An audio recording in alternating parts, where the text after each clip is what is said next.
Coucou tout le monde. Eh bien pour commencer, bonne année. Je vous souhaite plein de bonheur, de bonne bouffe et de grandes tablées de copains. Pour commencer en beauté, je vous propose de faire un plat qui apporte plein de bonheur, qui garantit une bonne bouffe et qui fera venir tous vos amis. Des pâtes. Mais pas n'importe lesquelles, loin de là. Je pense que c'est la recette de pasta la plus connue au monde. Si je vous demande de penser à un plat de pâtes, il y a de fortes chances que vous me parliez de celui-ci. Malheureusement, les 50 dernières années ont fait un peu de ravage et la recette est passée sous le joug du manger facile, pas cher et très rapidement. Alors redonnons ces lettres de noblesse à cette recette emblématique, les tagliatelles à la bolognaise.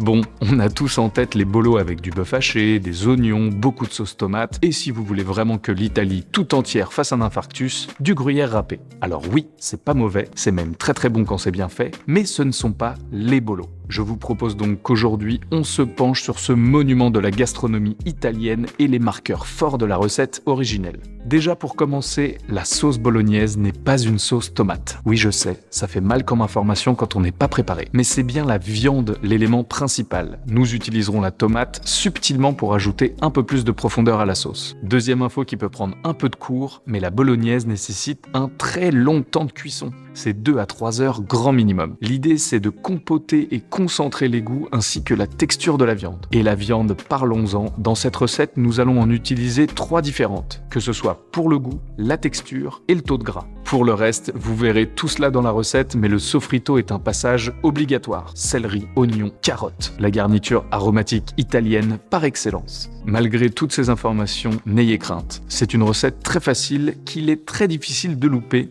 et qui cuit toute seule, mais qui nécessite tout de même un peu de technique pour la rendre mémorable. Comme on est des petits fous et que le choix des pâtes est très important dans cette recette, spoiler alerte, ce n'est pas des spaghettis, je vous propose de faire les pâtes maison. Le résultat n'en sera que meilleur et vous pourrez être fiers de vous. Bon allez, installez-vous, mettez-vous à l'aise, ça part sur des tagliatelles à la bolognaise.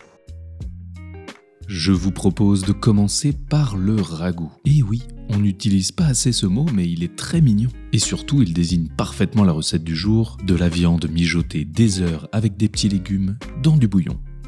Pour les légumes, je vous conseille vivement de les tailler le plus finement possible. Ils vont compoter plus rapidement et ainsi quasiment se lier à tous les ingrédients pendant cette longue cuisson. Autre élément important, essayez de faire des morceaux de même taille entre chaque légume. Cela permettra d'avoir une cuisson beaucoup plus homogène et d'éviter de se retrouver avec des gros morceaux de carottes dans notre sauce. Vous l'avez compris, on commence avec les carottes, on enchaîne ensuite avec les oignons.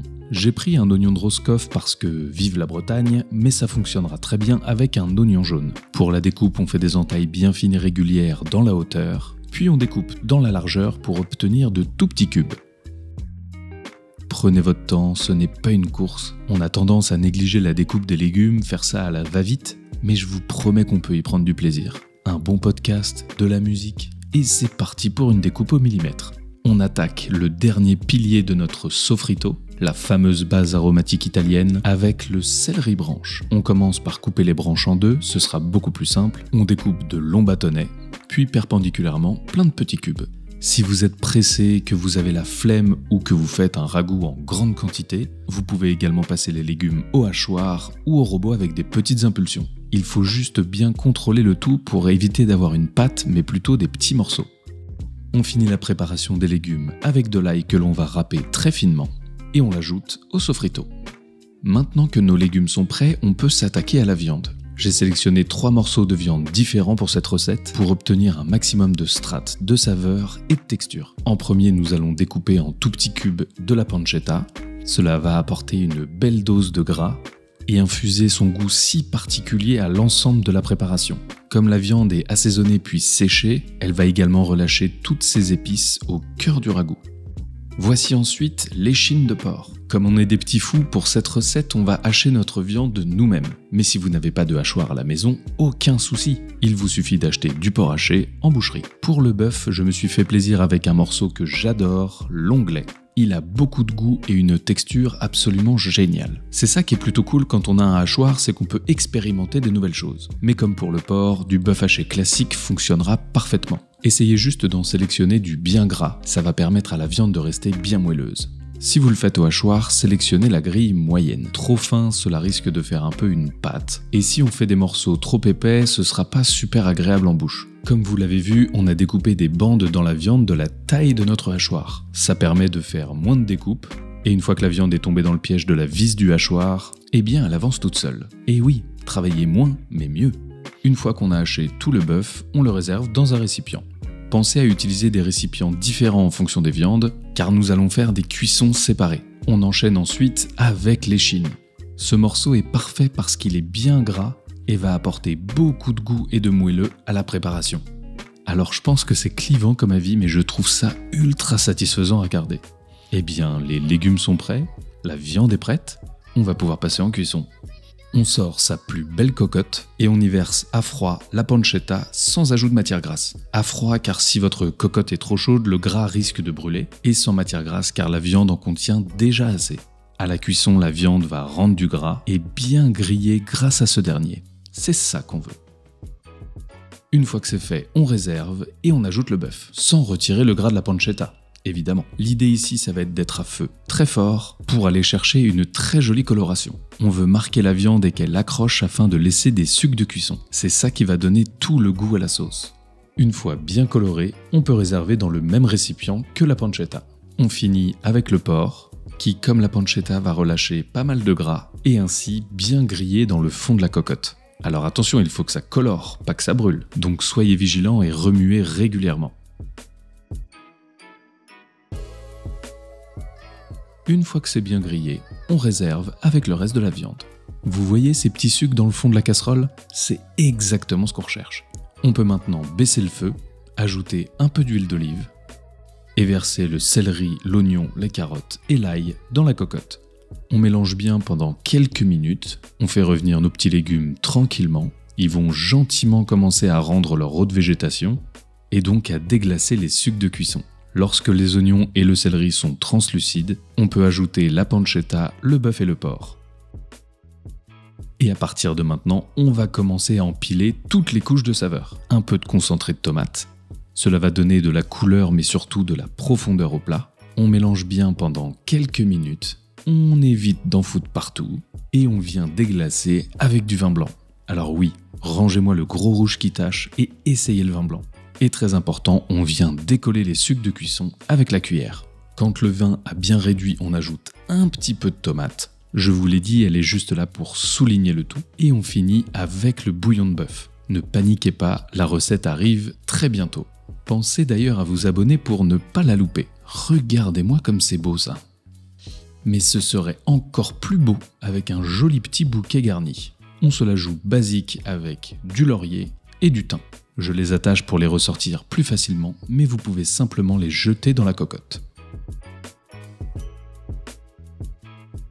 Petit tips qui va faire toute la différence, on ajoute une croûte de parmesan. Vous savez, celle qui reste toujours au fond de votre frigo là. On assaisonne avec du sel et du poivre. Ce n'est pas très traditionnel, mais je ne pouvais pas m'en passer. Un peu de piment d'Espelette pour relever tout ça.